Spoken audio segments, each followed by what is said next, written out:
Hello. So this week is our second week now in summer school of looking over how to approach the AP World History class and what are some of the skills you're going to need during the year to make sure that you're going to be successful. And this week I want to take a look at analyzing sources. And what we're going to take a look at is what are the types of sources we use in history, why are they important, and how can you analyze them during the year to make sure that your reading, your writing, and your discussion in AP World History are really going to be successful for what you need to do during the year. So, just to start us off here, there is a debate that goes on about why we even do history in the first place. For example, you probably have heard this quote before, but at one time, Henry Ford, who's an incredibly successful businessman and very well known in U.S. history, I teach about him in AP U.S. history, at one point said, history is more or less bunk. And what he was talking about at that time is, why do we study the past? Why not just look to what we are doing now and what we can do for the future? Looking in the past really doesn't matter. On the opposite side, we have somebody like Teddy Roosevelt, who said the more you know about the past, the better prepared you are to understand the future. In other words, if we can understand what happened in the past, it will probably help us to learn from our mistakes in the future. So who's right? Who's wrong in this particular debate? Is history worthless, or is history something that teaches us for the future? Well, that gets into the question, why do we study about history anyways? What's the point? Actually, I'm going to say something that might be a little controversial here. I'm going to say Henry Ford was wrong. I'm also going to say, by the way, Teddy Roosevelt was wrong too. I honestly believe that both of them have missed the point on why we study history. For Henry Ford's case, the notion that history is just bunk and has nothing to do with what we do for the future misses out on the point of us understanding our identity and where we come from. It would be like if I were to tell you it really doesn't matter about your family or about your childhood or about the things that happened in the past because you are the person you are today, and who cares what you did when you were 5 years old or 10 years old or 15 or one day when you're 30 looking back at your age of 20. We kind of know that that's silly. We kind of do need to know the patterns of how we got to the place that we were at. But Teddy Roosevelt, in my opinion, is wrong as well. The notion that we can learn from the past suggests that the past is like today, and it's not. A lot of people tend to think history is about stacking up facts, and it really isn't. History is not about just saying, okay, I know this fact and this fact and this fact. That's sort of the Jeopardy style of history, and we all know people who get interested in that kind of history. The problem with that kind of history is it never has any significance. It never has any meaning. We need to string together facts in order to figure out what is the purpose. What's the point of why we study history? But when we think about it, history is about studying the past. If it's about studying the past cannot be like today. That's why we call it a different time period. In other words, history is about understanding the context of the past. And that's the big thing I want you to get across and what I want you to remember. History really is almost like studying foreign language. It's almost studying like a foreign culture. We're studying the context of a previous time period. And that means that we cannot enter into history thinking the problems they had in the past are like the problems we have today. They really aren't. The problems that happened in the past happened in a different context. And our way of understanding that means we've got to understand that context, and then we've got to try and draw parallels and lessons from that context. So how do we do that? Well, we can do that through a number of different tools. The biggest tools we use in AP history tend to be audience, point of view, and purpose for people from the past. So here are our tools of analysis. First of all, whenever we look at something in history, I want you to think of history as like a bracket. In other words, we're going to take something in history and we're going to bracket it off like we would in an essay. But when we bracket it off, we're bracketing it off because we want to make a differentiation between today and the past. When we do that, we ask these questions. First of all, who is the audience for something that was being said in history? Why did an author say something to a particular group of people at that particular time? The other thing we want to ask is point of view. Ask about how a person's social place affects their message. This actually is really important to me. I know today it's kind of popular in society to say, what is somebody's bias? And really a lot of times when people say, what is somebody's bias, the real purpose that they're trying to do that with is to delegitimize them, to say that somehow it doesn't matter what they're saying because in the end they have a bias, and bias cannot tell us anything that's really authentic. But in the end, the truth is we all have bias. Nobody escapes the fact of having a point of view.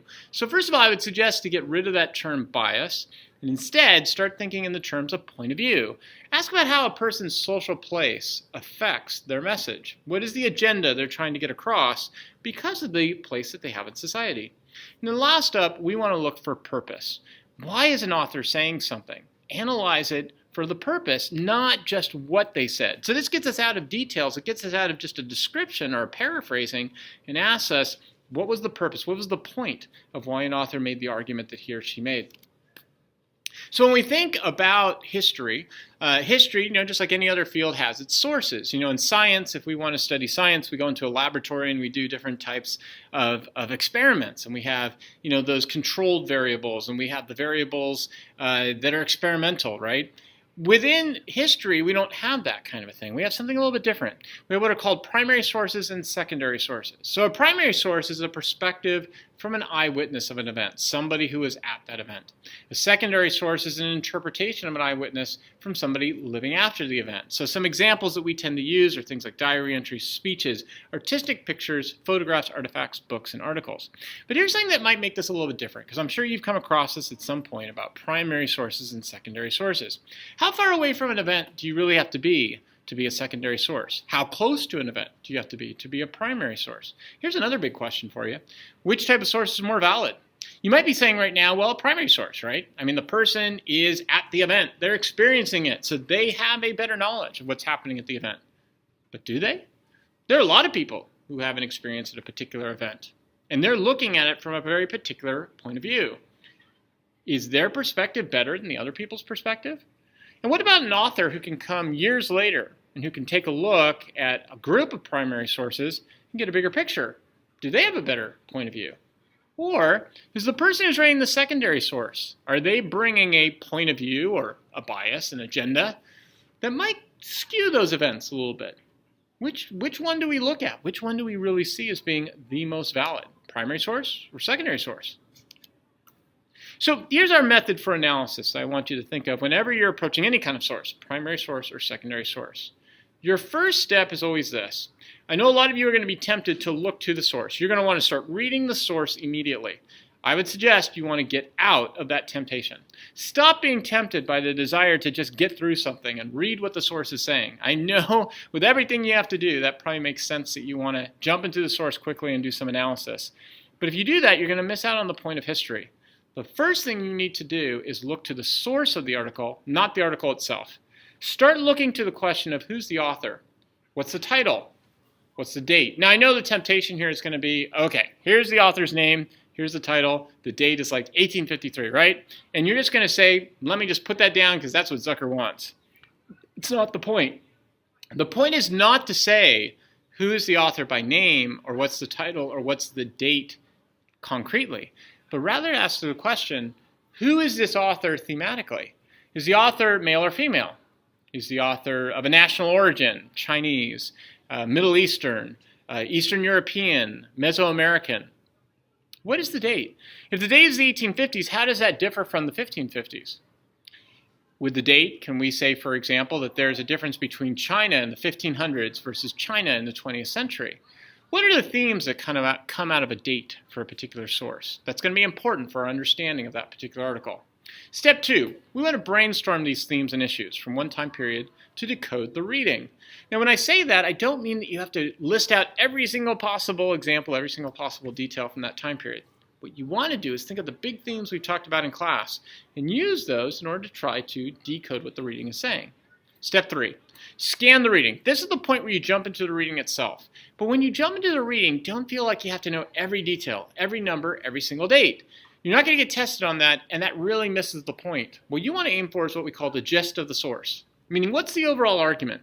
By the time you get done with the source, you literally should be able to tell me what the idea of the source is in less than a sentence.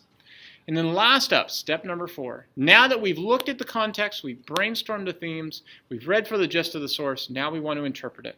Why did the author make this argument? And this is where we bring in things like audience, point of view, and purpose. Using these tools of analysis, how can we start to say, here's what the author was aiming for. Here's what the author's purpose or agenda was in that context. This is how we get out of that superficial level of analysis in which we're just saying, here's what the author said. We want to get away from that. We want to do analysis. We want to say, the author's purpose was this. The author was responding to this audience in this context. The author had this agenda or purpose within that context. So I'll give you an example. Here's one that we all probably know. Hopefully we all know from being American. Thomas Jefferson's Declaration of Independence. This is the preamble to how he starts it off, in which he talks about these self-evident truths, okay, in which we are born with these natural rights, and that these natural rights come from a creator, and that these natural rights hold government responsible, okay, in order to make sure that people are maintained in their safety and their happiness. So how would we analyze this? Well, as good Americans, I'm sure that we're probably going to say something along the lines of, this is our, one of our founding documents, and it talks about natural rights, and it talks about the need for freedom, and so forth. But let's do this for a historical analysis. So first off, let's start off with Thomas Jefferson. Who was Jefferson? Well, I know, again, the temptation is to say, yeah, he's Thomas Jefferson, he's one of the leaders of the country, founding father, I get it. But you're missing the point if you do that, because here are some actual details about who Thomas Jefferson was.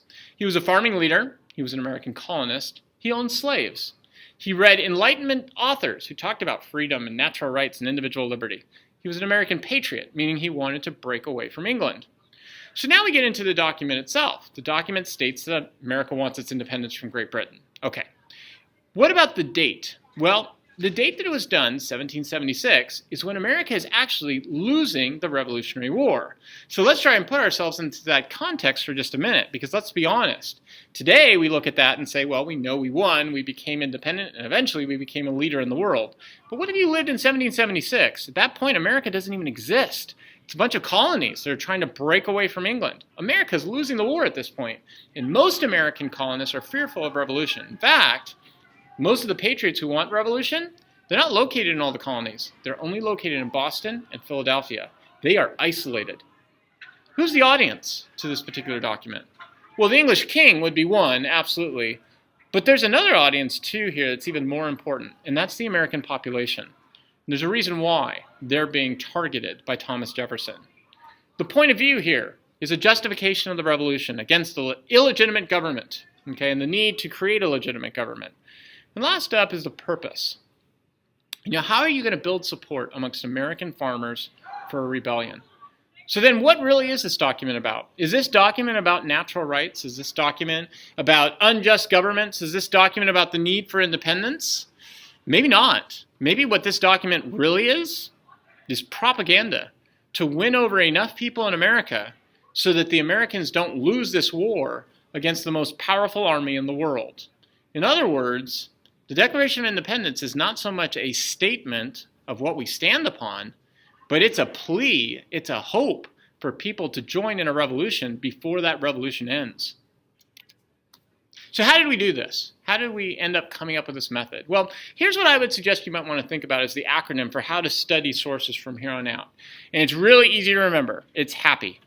H-A-P-P. Now, students all the time get confused by this, and they'll ask me during the year, where's the Y in all this? There is no Y. It's HAP with the P at the end. It's just easy to remember that way. Here's what you do with HAPPY. HAPPY starts off with historical context, then A for audience, P for point of view, and then last up, P for purpose. So if you can use that during the year and remember that, it's really going to help you in order to analyze documents. Because again, and this is what's most important I want you to remember, what we do in world history is not paraphrase documents. We don't quote documents. We don't just put down what a document says. We analyze it. And the way you analyze it is through tools like this, through tools like HAPPY.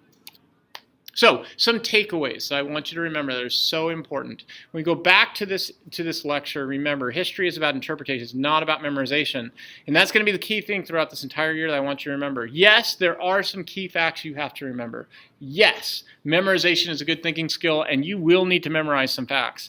But for most of our year, it's not going to be about memorizing facts. Like I said in class the other day, a lot of people think regular history is about memorizing facts, honors is about memorizing more facts, AP is memorizing tons of facts. No, that's not the way it works. History is about interpretation, not memorization.